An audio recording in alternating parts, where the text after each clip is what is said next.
सर्वांना माहिती असेल की दिवा या नावाचा एक दरारा होता. दिवा म्हटलं की लोक बोलायचे की नाही, दिव्यामध्ये फालतूगिरी कुठली गोष्ट होऊ शकत नाही. मला माहिती आहे की इथे बसलेल्या प्रत्येक माणसाला ही गोष्ट माहिती आहे. 2017 2018 पर्यंत दिव्यामध्ये सर्व काही सुरळीत होतं, आपल्या सर्वांना माहिती आहे. आज दिव्यामध्ये जे कोकणी माणसाचा टक्का वाढला, का वाढला? कारण दिवा सावंतवाडी गाडी इथून सुरू झाली, बरोबर आहे.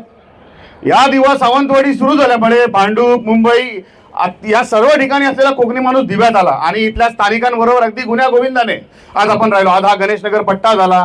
मेन जो दिव्याचा जो परिसर आहे, इथे राहणारा प्रत्येक मराठी माणूस, मला असं वाटत नाही की त्याच्यामध्ये कुठेतरी गुन्हेगारी प्रवृत्तीचं मूळ आहे.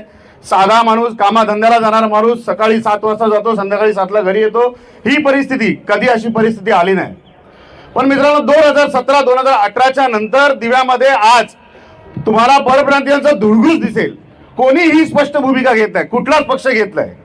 आज तुम्ही रस्त्याने स्टेशनला उतरा, स्टेशनवरून तुम्ही चालत या, तुम्हाला जर पदोपदी परप्रांतीयांची जर दादागिरी जाणवली नाही तर तुम्ही जे सांगाल ते मी हरायला तयार आहे. पण हे का करायला तयार नाहीये कोण? का परप्रांतीय मुद्द्यावरती कोण बोलायला तयार नाहीये? कारण ती एक वोट बँक आहे. आज तुम्ही दिव्याची मतदार यादी चालून बघा. मी राजकारणातली कुठलीच गोष्ट बोलत नाहीये, पण ही मित्रांनो सत्य, हे वास्तव आहे. हे आपल्या सर्वांनी स्वीकारायला पाहिजे की आज ही जी परप्रांतीयांची यादी आहे ही एक प्रकारे वोट बँक आहे आणि तिला वोट बँक प्रमाणेच ट्रीट केलं जातं. माझा पक्ष हा मराठी माणसासाठी काम करणारा पक्ष आहे. मी महाराष्ट्र नवनिर्माण सेनेचा कार्यकर्ता आहे आणि आम्ही रस्त्यावर भांडणारे कार्यकर्ते, जेव्हा केव्हा मराठी माणसाला त्रास होतो आम्ही त्या विरोधात बोलणारी माणसं आहे. आणि त्यामुळे या गोष्टीचा सर्वात पहिला त्रास आम्हाला का वाटला की एका परप्रांतीयाने आज एका मराठी तरुणाची हत्या केली. 22 वर्षाचा तरुण होता. पण हे सगळं थांबवणं शक्य नाहीये का? आज या सगळ्या गोष्टी थांबवणं, इथले राजकारणी असतील, इथले पोलीस प्रशासन असेल, इथलं महानगरपालिका प्रशासन असेल, या गोष्टी थांबवणं शक्य नाहीये का? आज आपण श्रद्धांजली वाहतोय, गुन्हा कसा घडला ते सांगतोय, पण हे घडू नये किंवा हे का घडलं याच्याबद्दल कोणी बोलतोय का? याच्या पूर्वीपर्यंत तुम्ही कधी असं ऐकलं का की गणेश नगर किंवा बेडेकर नगर, समर्थ नगर हे जे काही पट्टे आहेत जे मराठी माणसाचे प्राबल्य आहे, इथे कधी अशा घटना झालेल्या? चरस, गांजा, एमडी याच्यासारखे प्रकार कधी तुम्ही ऐकलेत का? आपण आज हे प्रकार मुंब्रादेवी कॉलनीचा एक बाजूचा पट्टा असेल, त्या बाजूला डीजी कॉम्प्लेक्सचा पट्टा असेल, या बाजूला तुमचा म्हात्रे गेटच्या पुढचा पट्टा असेल, जिथे खाड्या बुजवून अनधिकृत बांधकामं झालेली आहेत. या अनधिकृत बांधकामांमध्ये कोण राहत आहे याचा कधी आपण विचार केलाय का? दिवेकर नागरिक म्हणून आपली स्वतःची जबाबदारी आहे. जे अनधिकृत बांधकाम होतात, आधी इथे आपले जे स्थानिक लोक आहेत ते बांधकाम करत होते, त्यांच्यावर लोकांचे जिव्हाळ्याचे संबंध होते. आजही ज्यांच्याकडून आम्ही रूम घेतले त्यांच्यावर आमचे चांगले संबंध आहेत. पण आज जे बिल्डर आलेत हे कुठले बिल्डर आहेत?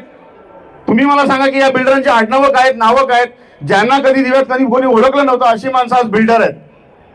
आणि हे बिल्डर आपल्या गावावरून जसे मिळतील तसे लोक आणतात, आपल्या रूम मध्ये बसतात. मग तो माणूस, त्याची कॅटेगरी काय आहे, त्याची पार्श्वभूमी काय याच्याबद्दल कोणालाच माहित नाही. ना पोलीस प्रशासनाला माहिती आहे, ना इथल्या कोणत्या नागरिकाला माहिती आहे. आपल्या बाजूला आपल्या शेजारी राहणारा व्यक्ती कोण आहे हे तरी आपल्या कोणाला माहिती आहे का? नाही माहिती आहे. आणि या सगळ्याचं कारण जे आहे ना ते हे आहे निवडणुकीचं मतदान, एक वोट बँक. ही जी वोट बँक आहे ना, याच्यासाठी त्या माणसाला तिथे आणून त्याचं नाव मतदार यादीत आणायचं आणि फक्त तो आपला मतदार वाढवायचा, ही जी पद्धत दिव्यात सुरू आहे. मित्रांनो, माझे शब्द लिहून ठेवा. एक दिवस इथल्या दिव्यातल्या मराठी माणसाला रस्त्यावरून चालणं मुश्किल होईल. ही माझी गोष्ट तुम्ही गाठ मारून ठेवा. आज ज्या लोकांच्या मतदानासाठी आपण या पायगाड्या घालतोय ना, एक दिवस तेच आपल्या उरावर बसलेले असतील. स्टेशनला तुम्ही उतरला, आता काही दिवसापूर्वीची गोष्ट आहे, काही दिवसांपूर्वी बेडेकर नगरला एका परप्रांतीय महिलेनेच एका मराठी तरुणावरती चाकूने हल्ला केला. मला सांगा त्या केसमध्ये पुढे काय झालं? 15 दिवसापूर्वी असाच प्रकार मुंब्रादेवी कॉलनीमध्ये घडला होता. मग ही गुन्हेगारी प्रवृत्तीचे लोक कुठून आली? 2018 पर्यंत हा दिवा असा नव्हता. त्याच्यानंतर का हा असा वाढला? कुठून आली ही लोक अचानक? आता काही दिवसांपूर्वी डीजी कॉम्प्लेक्स मध्ये मी आपल्या दिव्याच्याच पत्रकारांकडून ऐकलं, बिहारमध्ये त्याने खून केलेला तो इथे भेटला. मग इथे येऊन जी लोक राहत आहेत ही कोण आहे? यांचं काही व्हेरिफिकेशन होतंय का? उद्या आपल्याला कोणाला तरी, काल माझ्याकडे एक माणूस आला ऑफिसला, दिवा स्टेशनला जे फेरीवाले बसतात मित्रांनो, 80-80 रुपये घेऊन ते फेरीवाले बसवले जातात. हे पालिकेवाले त्यांच्याकडून पैसे घेतात. मोनू, सोनू, टोनू अशी नावं ते आपल्याला सांगतात. दिव्यामध्ये 1200 रुपये खर्च करून त्यांना आधार कार्ड दिलं जातं दिव्यातला रहिवासी म्हणून, आणि यांची खरी नावं असतात मोहम्मद, सुलतान, आझम, फाझम, ही त्यांची खरी नावं आहेत. ही जी गुन्हेगारी प्रवृत्तीची लोक आहेत, ही आज दिव्यामध्ये कुठून आली याच्याबद्दल कोणी विचार करतंय का? मला असं वाटतं की आज प्रत्येक माणूस, आज जेव्हा मी घरातून बाहेर पडतो, माझ्या घरी माझी मुलगी आहे, माझी बायको आहे, ज्या महिला या दिवा शहरामध्ये जातात त्यांना खरं वाटतं का की त्या सुरक्षित आहेत? जेव्हा फेरीवाल्यांकडून तुम्ही सामान घेता, तो फेरीवाला तुमच्यावरती आवाज चढवून बोलतो, तुमच्या अंगावर धावून जातो, आणि आपण मराठी माणसं आज आपण त्या फेरीवाल्याला उद्धट बोलायला घाबरतो, कारण त्या फेरीवाल्याच्या बाजूने भांडायला 4 पक्षाची माणसं येतात.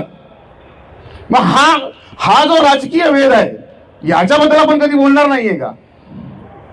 या गोष्टीबद्दल कधी आपण बोलायचं नाहीये का की फक्त आपण गुन्हा घडला की गुन्हा घडल्याच्या नंतर आपण जायचं, आपण बोलायचं की शासन झालं पाहिजे. तो अल्पवयीन आरोपी बोलतात. 18 वर्षाच्या पुढचा पोरगा, मला तर वाटतं सरकारने हे वय बदलून टाकायला पाहिजे. 12-13 वर्ष झाली का तो सुजान झाला असं बोलायला काही हरकत नाही आता. पण या सगळ्या गोष्टी करत असताना मला वाटतं बाबा आपण मराठी आहोत, बाकी कोकणातला आहोत, इथले स्थानिक आहोत, सगळं बाजूला ठेवून आपण मराठी आहोत, या गोष्टी समजून आपण पुढे यायला पाहिजे. जर आपण ही मराठी पण टिकवलं तर हे बाहेरचे जे लोक आपल्या समोर आलेले आहेत, आज हे परप्रांतातून कुठले कुठले गुन्हेगार इथे येऊन राहिलेले आहेत, यांच्यावरती वचक नाहीये. त्याच्या मागचं कारण हे आहे, कारण आपण सजग नाही आहे. आपल्या पोलीस प्रशासनाकडे आम्ही त्या दिवशी गेलो, ते बोलतात की आम्हाला कोणी भाडोत्री आला तर त्याची आम्हाला कॉपी पण आणून देत नाही. आपल्या बाजूला एखादा व्यक्ती येऊन राहतो आणि आपण सोसायटीवाला त्याला राहायला देतो का? कुठल्या तरी दादाचा तो रूम असतो, तो सांगतो की हा मी ठेवला माणूस, आपण बोलतो हा ठीक आहे, सोडून दिला. पण उद्या तोच माणूस जेव्हा एखादं कृत्य करून निघून जातो, तेव्हा त्याला कुठे शोधणार आपण? तेव्हा आपण कोणाशी बोलणार आहे? तेव्हा आपल्या घरातला माणूस गेला, कोण नाही येणार आपल्याला. आपल्याला सुरुवात करायची आहे. उद्या आपली मुलगी जेव्हा कॉलेजमधून येत असते, शाळेतून येत असते, तिला जेव्हा एखादा मावाली रस्त्यात अडवतो, मला कीव वाटते जे बाजूला उभे असतात ना बघत, मला त्यांची कीव वाटते. अरे उद्या तुझी पोरगी असते तर काय केलं असतं?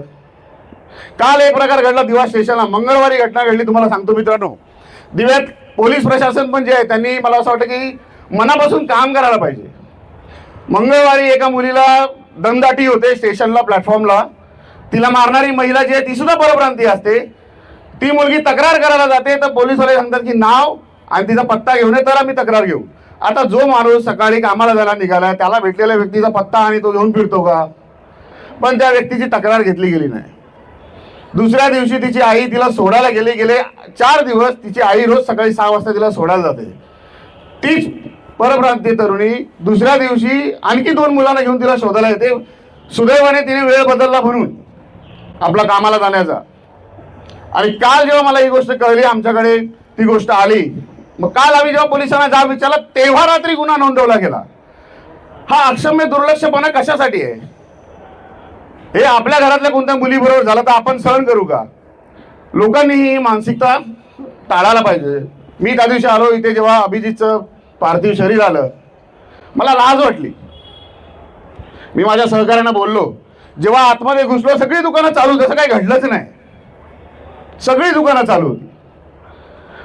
इतकी आपण जी एक असते ना माणुसकी, ती गमावली आहे का?